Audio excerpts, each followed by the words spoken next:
So we're going to focus just on eyelid surgery. I mean, I do, facelift surgery, Botox, all those sorts of things, rhinoplasty. We're going to just focus on eyelid surgery, upper eyes, lower eyes, briefly on some non-surgical options, and then talk a little bit about surgery and show you examples as we go on. Please no photo or video. These are my social media for anybody who wants to follow. Everything I do is off-label. I have no financial interest in any company, and this is opinion only. So briefly, we're going to talk about, again, non-surgical, and then really eyelid surgery. I view it as the upper eyes and then the lower eyes.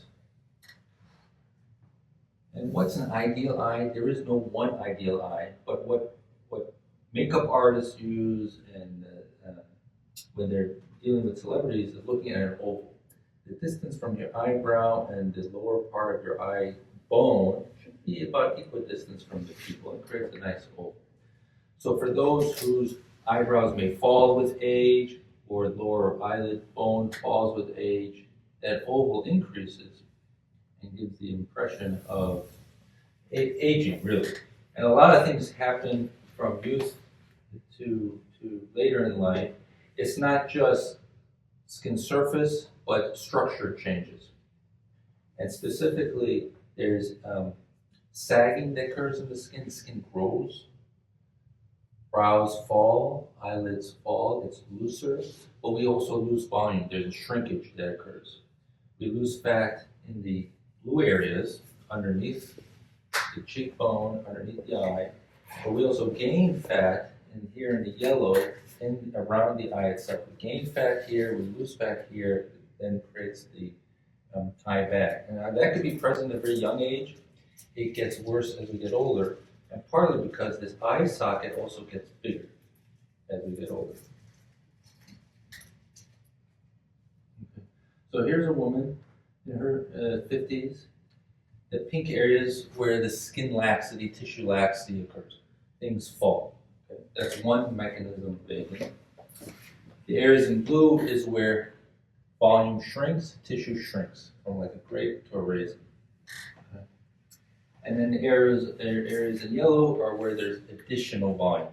The eye bags get more pronounced. We gain fat also in our neck and jaws. Okay. So briefly, what are the non-surgical options?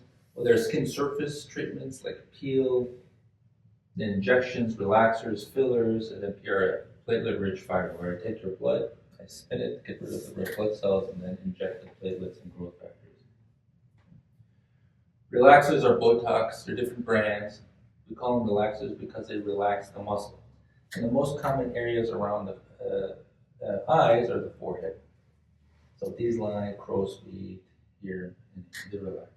It's probably one of the most common treatments worldwide. Results are temporary, they last about 3 months or so. Now, one thing we can do with relaxers is just not relax the surface wrinkles. We can alter the muscle's action such that the brow lifts a little bit. Call that Botox brow. It's not a replacement for surgery, but for those who are not a surgical candidate, that can help. Now, fillers for the eyes. Fillers are soft gels. They're made out of material called hyaluronic acid, and they are long-lasting, but not necessarily permanent. It comes in a syringe and we inject it. There are different brands such as Juvederm, Restylane. The most common areas for fillers are in the lower eyelids. We could put fillers everywhere. People have put fillers everywhere in the face, but primarily it's the lower eyelids to replace the volume that has been lost underneath the eye bag or the cheek, to create a smoother transition between the lower eyelid and the cheek. And here's a woman in her 30s. She didn't want surgery. She could have had surgery, but she had fillers. Okay. So here's before, here's after, and she just looks fresher without necessarily looking like she had anything done. Okay.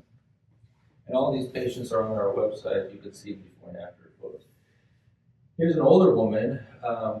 She couldn't have surgery because of medical issues, so we did fillers in her case. she had a deep depression on the lower eyelids. So we softened that with the gel. And the lower eyelids, it lasts a long time, about a year, year and a half.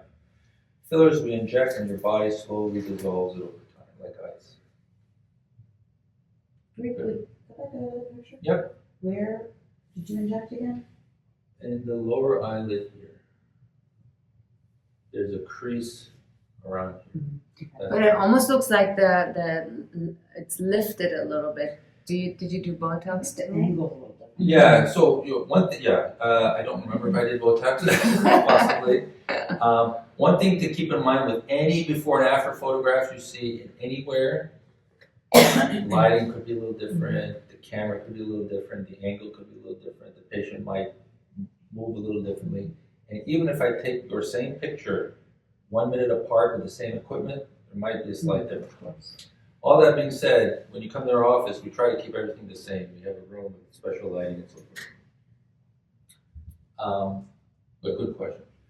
So the upper eyes, that's probably, out of everything we do, is probably the most common surgical procedure. Okay, it's very, you could do it under local anesthesia. This is a woman, we're marking her eyes. Prior to surgery, we mark with a pen. And you could do that in the office under local anesthesia. This is after surgery to show the incision. It heals pretty well. 100% of patients who have eyelid surgery or any kind of surgery has scars. But I've never seen a patient have a problematic scar. The scar is where? Yeah. The scar is, if you look really Lash close, no, I don't have it. It's right in the crease of the lid. Yeah, right here. Oh my God, you can really tell. How long after surgery is that? That's Maybe because a few Dr. months. Shabuki put Maybe such amazing sutures in there. Now, that being said, some patients scar worse, some patients scar better, but 100%, everybody has a scar. Usually it doesn't cause a problem. Okay. Here's a woman before and after who just did conservative upper eyelid surgery. She didn't like her upper eyes because they were heavy, the skin was touching the eyelashes, and I don't remember if we did anything else. We didn't do anything else around the eyes in this case. I did her nose separately, but that was just skin reduction. Here's another example. And usually after the age of about 40, 45, people consider eyelid surgery. But it can vary. Ultimately, it depends on your anatomy. I've done eyelid surgery in 18-year-olds, 19-year-olds, because they were simply born with excess skin. Again, upper eyelids and brow, because the upper eyelid appearance can be affected by the eyebrow. And some patients need a brow lift, a surgical brow lift. The way I do it, and we do it, there are various ways we do it, but we make small incisions in the hair. We don't shave the hair. We're not removing skin. We then help loosen the forehead skin and then lift it up. Okay? And it's not dramatic. It's really, in some ways, to stabilize the forehead, to prevent it from falling after eyelid surgery. In some patients, they are working extra hard to keep the forehead, to keep the eyes open. And if we just remove skin in those patients, then the eyebrow falls even further. So it is a brow lift, but we also call it brow stabilization. How do you so does it get stapled? How do you keep it up Good there? question. How does it stay? How does it stay up? So imagine this table is a bone. We lift the tissue off the bone. We move the tissue back a little bit, and then we anchor it back down to the bone. There's a little implant that we put in between the bone and the tissue of the forehead. That implant dissolves over time, and the forehead skin sticks back down to the bone after a few days, couple weeks, and during that time, that implant kind of holds it in place. Does that make sense? And how long does something like this last? Well, good question. Any surgery is long lasting, but nothing is permanent because your face continues to change. Right. I'll rephrase it a different way. Most patients don't consider another brow lift for at least 10 to 20 years afterward. Even eyelid surgery, most patients won't need another one. So here's a patient. I did her eyes several years beforehand, and now here we're doing her brow lift. Because at the time of her eyelid surgery, she did not need a brow lift. But now her eyebrows gradually fell over time. We did a brow lift. And she has a little bit more crease visible in the upper eyelid now. Does that, one more question, like, does that have to do with the muscle kind of coming down or something, that the eyes get smaller as you age because you're losing more, the muscle shrinks up here and then everything starts to slide down? Well, there is some muscle atrophy. Yes, the muscle gets a little bit thin everywhere, with age. But it's also the skin. It's like pizza dough. It's kind of slowly, it kind of stretches over time. True. So there's some growth in the skin too. And then the bone and the skeleton shrinks a little bit. So the skin envelope that's draped over that bone has less anchor, so it kind of falls. So it's all these things that happen at the same time, to various degrees. Here's a woman. She also had some asymmetry in her eyebrow, so we improved that with surgery. And again, I never did that. 100% of patients are asymmetric before surgery. 100% of patients are asymmetric after surgery. And eyelid surgery is really two procedures. It's one on the left eye and then one on the right eye. Okay? And there's always going to be some minor ifs. So she had upper eyelid surgery and brow lift. Okay? And this is about 4 or 5 years after surgery. She had upper eyelid surgery and brow lift. Recovery is pretty unremarkable. For upper eyelid surgery alone, this is a young woman in her 20s, and this is maybe about a week after surgery. Okay, so it's just pink. Well, it can. So most patients don't have a lot of bruising, but it can. And the bruising can occur in the lower eye. Everything travels south. Upper eyelid surgery alone, usually I don't give pain medication. You can take regular Tylenol. There's no antibiotics or anything else. You just have to keep ointment on your eyes at all times. When you combine with a brow lift, same thing. Most patients don't need pain medication. It just feels tight. You could wash your hair the next day. Just have to be careful, drying it, brushing it for a week or so afterwards. Does the brow lift also get rid of wrinkles? It softens it, but your muscle still moves, and you may still need Botox for that.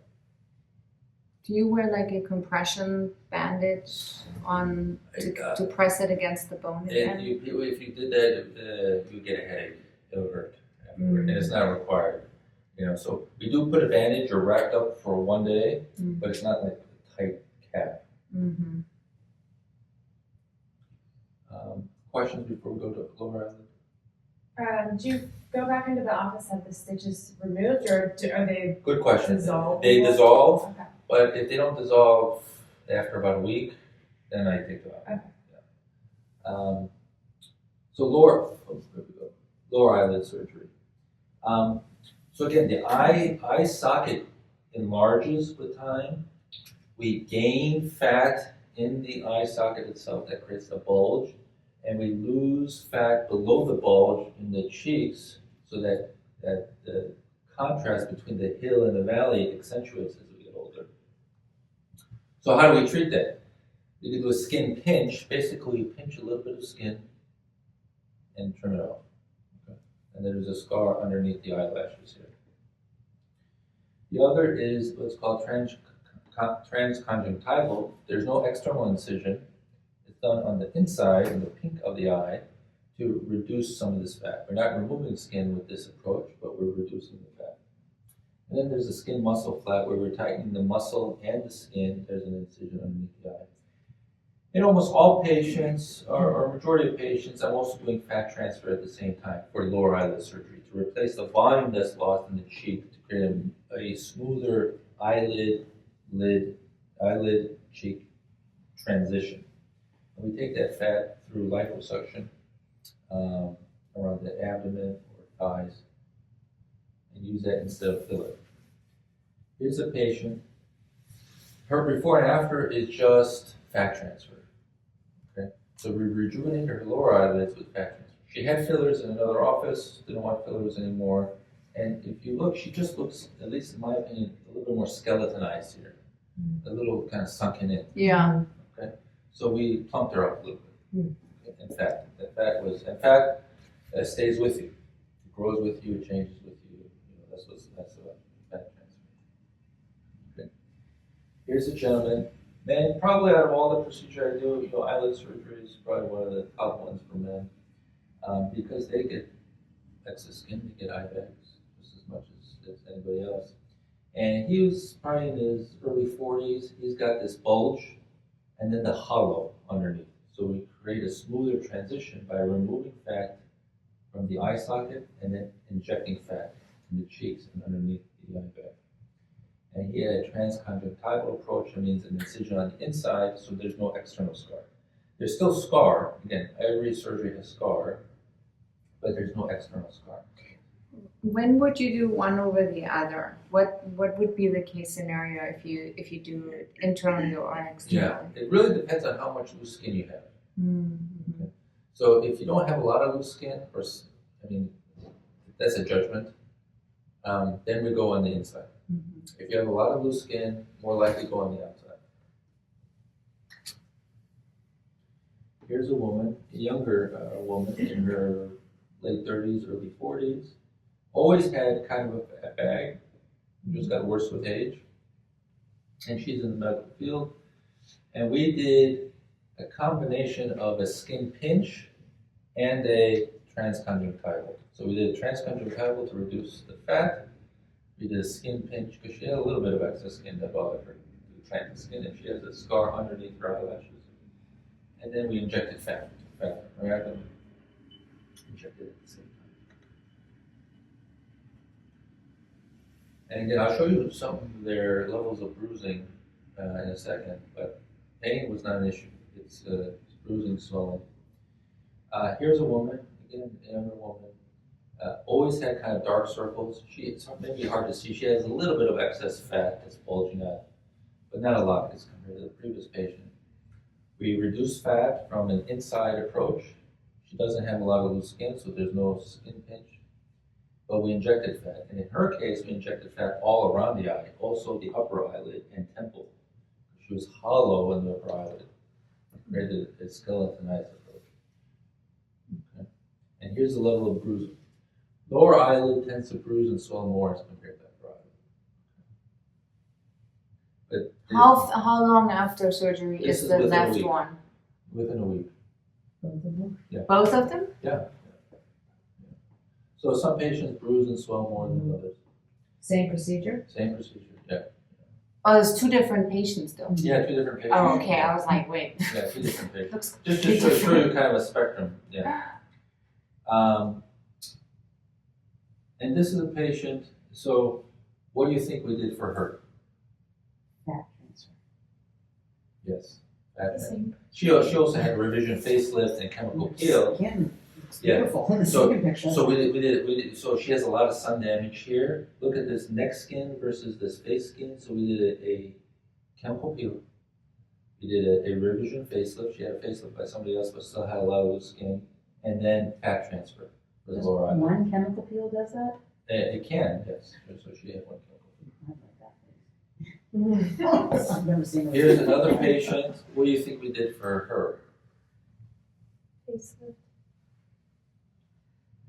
Um, Did you do the upper black? Yeah, we did the upper eyelid, Yeah. skin reduction. We did for the lower eyelid, we did fat injection. We did a chemical peel and we did a facelift. So we did a combination. Great. Thank you. So is your chemical peel stronger than what we can get here? Probably, Yes. probably because it goes very deep. It goes very deep. The deeper you go, the more dramatic the change, but the longer the recovery, the longer the downtime, higher the risks. And the main risk with the chemical peel is you're removing the layer, the protective layer of skin. You can have skin infection. If for patients who tan very easily, your skin could look a little darker.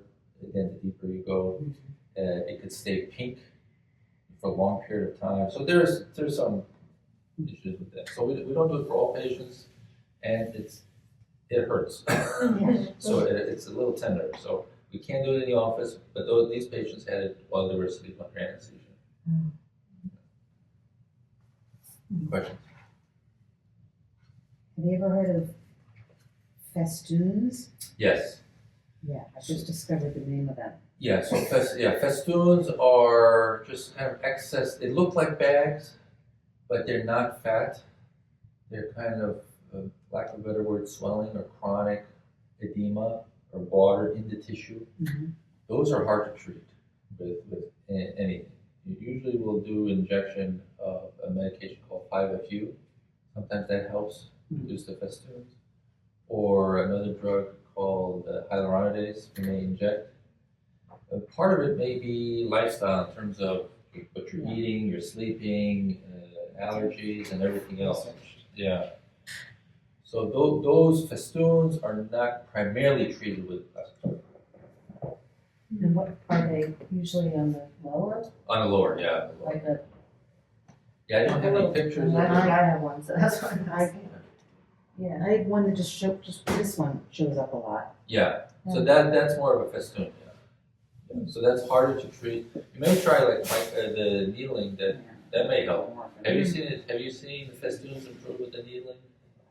No. I mean, I've done like the needling with Yeah. therapy. Yeah, It's not making a difference. yeah, it doesn't make a difference, yeah. That's a hard one to treat. How about insurance payment? Just Good question. So for the lower, unlikely. Mhm. For the upper, if it affects the visual field, then possibly. You have to take a visual field test, and the visual field test. So, what a visual field test is, you're looking at a mark, and then they put the mark over here, and you see it. You see it over here, and then they lift your eyebrow. Now, do you see it better? That's how they do it. okay. If you fail that, then your insurance might cover. Okay, good to know. Yeah, but it's very I see specific to it. your insurance plan. Do you do that routinely as a? Usually not. Most patients who come to see me don't It's all have cosmetic. vision problems. Yeah, most patients who come and see me, they want to enhance their appearance. They may or may not have vision problems. So we'll work with them in case that's an issue. And what kind of anesthesia do you use for something like that? Does it have to be general anesthesia? Can you do it under local anesthesia? So upper eyelid surgery alone, often I'll do it under awake local anesthesia. So I'm just numbing the skin of the eye. Patients are completely awake, they're not sedated, they can chit chat, they can talk, they just eyes are closed during the procedure. It takes about 20-30 minutes, and then we're done. Lower eyelid surgery, brow lift surgery, you're asleep under anesthesia.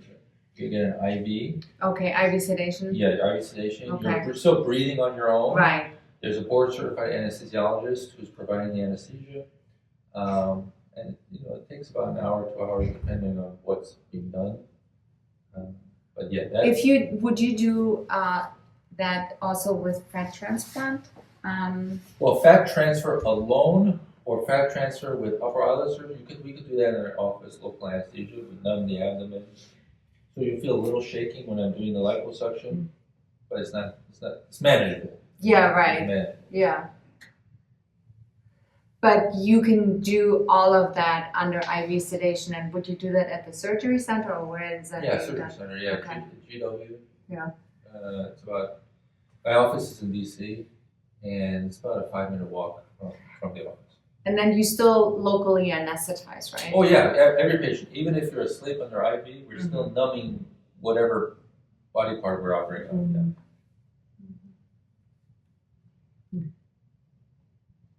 So when insurance doesn't cover it, Yeah. what is it like? Yeah. Good question. Well, ultimately it depends on what we do, but it's about I think 5,000 to 12,000, plus or minus a little bit, depending if there's anesthesia, depending if there's facility. Nice. Yeah. Yeah. And so the recovery time varies depending on the patient, right? Yeah, ultimately it depends on the patient, but most patients are, depending on what kind of work you do, maybe a week, 2 weeks off work. If you're client facing, if you're out in public, maybe a week to 2 weeks. If you work from home, you can work the next day or a few days afterwards. So it doesn't impair your vision, that you don't have to put anything over your It eyes. shouldn't, or yeah, it shouldn't. And some patients will have a little bit of blurriness because of ointment that we use on the eye. Yeah. But no, there shouldn't be a vision problem. If there is, you call me right away. figure out what's going on. Yeah. I wouldn't look at a computer screen for long periods of time. So if you have to work from a computer, give your eyes a break for about 20, every 20 minutes or 30 minutes, give your eyes a break for a few minutes and then get back on the screen. And what about travel? Like how soon, like can patients travel after a surgery like that? Well, you can get in the car and travel next day, same day if you want. We have patients coming from, far distance to see us. I wouldn't yourself drive for 24 hours, but if you have a friend or family member take you, that's fine. Airplane travel, I would wait at least a few days, up to about a week, and then you could travel. Yeah, the main issue is, primarily infection. I don't want you to touch something and then touch your eyes and then get infection. So when you do the lower lid surgery on the outside, is there ever a risk that the lid is going to flip out? Yes. Yeah. So the biggest risk with any cosmetic surgery, what I tell patients is you just may not like the result. You think it's too much, you think it's too little, you like this side, don't like this side. But scar tissue can hold the eyelid down, can rotate the eyelid out, can rotate the eyelid in. Generally haven't seen that, and that's why we evaluate patients. For those who are very loose, to begin with, very saggy, to begin with, they're higher risk. So I'll do an eyelid surgery I didn't talk about it, but a different way to really tighten the muscle to help prevent that. How do you tighten the muscle? Basically, I take a stitch or a suture from the muscle itself. I don't remove the muscle, but I did from the muscle, and I anchor it to the bone, to the side of the eye at a little higher position. That's how I tighten the muscle. Mm-hmm. I've seen this on patients where they had like a cut on the side. Yes. Is that how you do the outside incision also? Yeah, so let's go back to her. So let's go back to her. Yes. And the length of the incision largely depends on how much skin we're removing. You can zoom in. You can zoom in so you can see it close.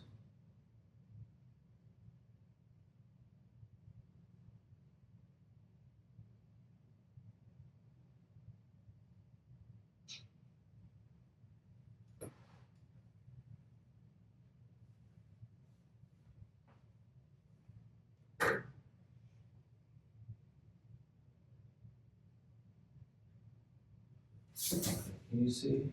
Mm-hmm. Yeah. Okay. So her incision goes out to here. How far up? How long after the surgery? Maybe a month, 2 months. She's still a little pink. Yeah.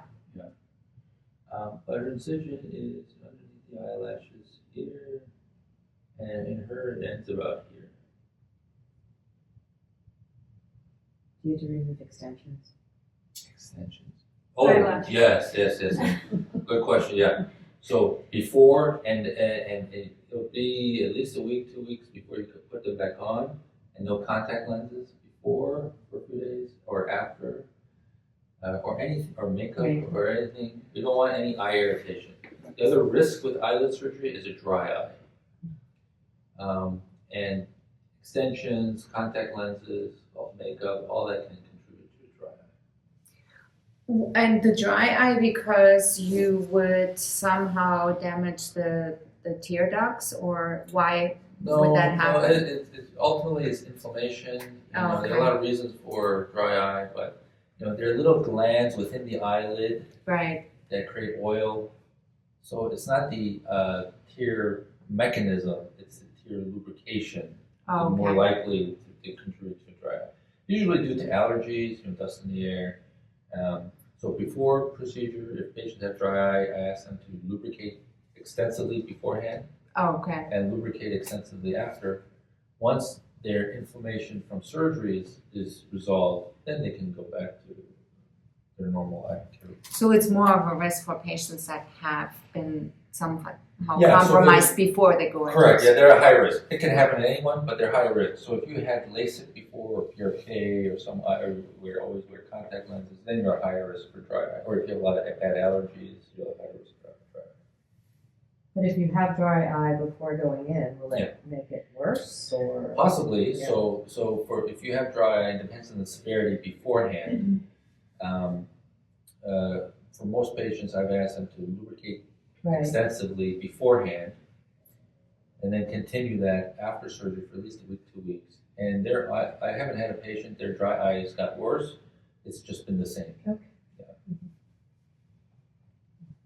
But a good question. You don't have the software that can show us what we would look like after. I do. It's called. Well, I use Photoshop.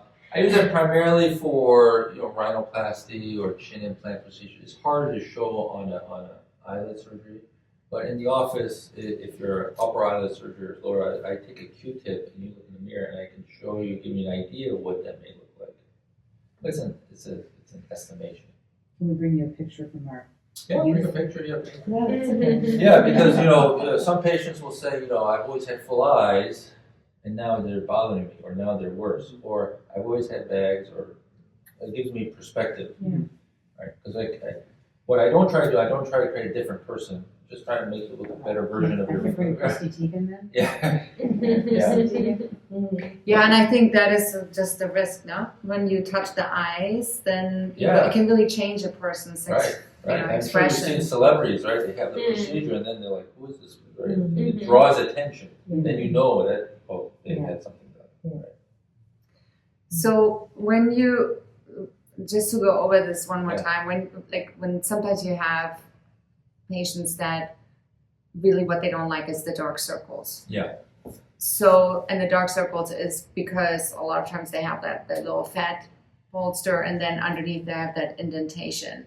It's not necessarily so much the skin, it's more that the anatomy of it makes it appear like there's Well, such a void that the dark circles can be due to a lot of things. Let me pull up. So it can be due to volume loss or volume insufficiency, a little sunken in. It could be due to pigment on the skin surface. It could be due to excess blood vessels in the eyelid muscle. I don't have a picture here.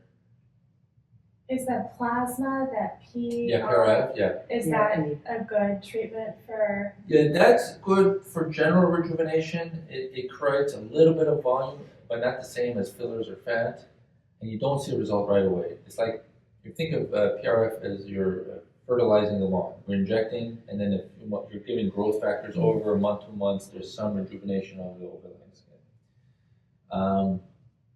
But to answer your question, dark circles are multifactorial. So for some patients that may be very hollow, then they need volume with fat or fillers.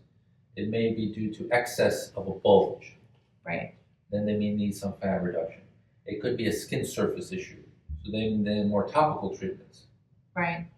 It can be due to blood vessels in the muscle that are prominent. Those are hard to treat. There isn't a specific treatment for large blood vessels in the muscle. Yeah. How do you figure out which one it is? Physical examination. Okay. Yeah. Yeah. I look at you, I touch the eyelid skin, and you get a sense of what is contributing to this. Mm-hmm. Yeah, it's true. Some patients are really vascular in their lower lids or even upper lids. You can see the blue. Right. You see the little the discoloration. Yeah. And when like for patients that are really active, when would you say can they start exercising again? Exercise, I would do.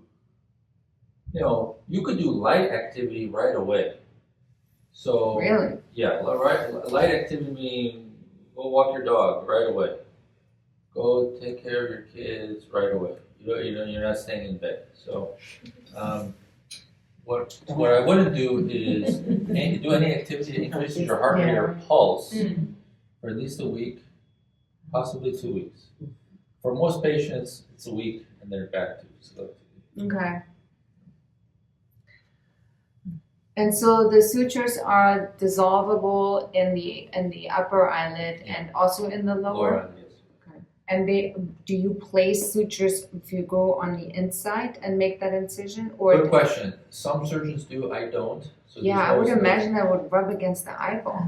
Actually, no, it's pretty deep, so it doesn't. Oh, It it's too shouldn't. deep. It shouldn't rub the eyeball. Okay. And that dissolves over time, but I don't. I'm gonna go from the inside. Because There's some thought that if you use a stitch, that it increases the risk of the eyelid pulling down a little bit after surgery. oh yeah, don't want that.